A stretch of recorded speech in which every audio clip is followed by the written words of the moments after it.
Hello, Guy here. And today I wanted to talk about the power and efficiency of sharing within communities.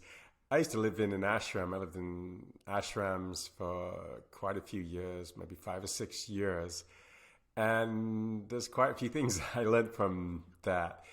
In Canada, I was in this beautiful ashram on the lake in the Lake District, in Muskoka Lake District, north of Toronto.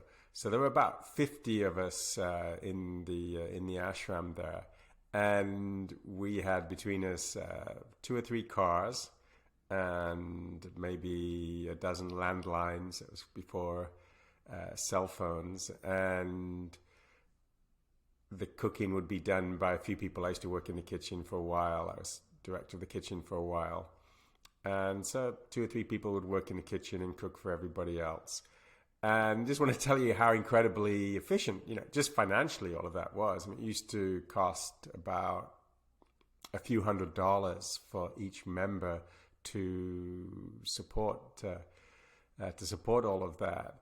And just made me think about how we live today. It's so inefficient, this sort of single family living, and everybody owning cars and lawnmowers, and everybody has tools and all of these things, and there's just incredible efficiency when we do things in a group and share. And I'm not suggesting that we all sort of move into sort of an ashram type lifestyle, but it's worth exploring new ways of sharing things. For example, here in my small town of Fairfield, Iowa, there's a new community soup kitchen. It's called the Golden Magnolia, and they serve vegan meals, and it's pay as you go. And I've heard in some weeks they served over 200 meals, and they get their food actually from farmers, excess that they can't sell, and also from some of the local bakeries, food at the end of the day that they're going to throw away. So they've built those relationships.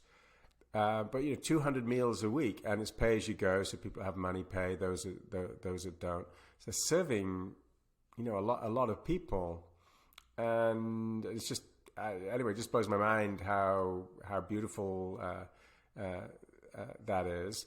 And I want to give you another example. There's a community here also in town that meets at the Phoenix Community Church, and there's a potluck there every Sunday, and maybe sometimes 40 people, and people bring food, and not everybody brings food. There's some people that come there that don't have the means or the ways to cook food or pay for food, and other people do. And I mean, the food that's served there probably costs like $1,000 or something if we all bought it from a restaurant or a takeout. And just a few people, maybe 10 people that bring meals, or 10 or 15 people cook their own meal, and it serves everybody.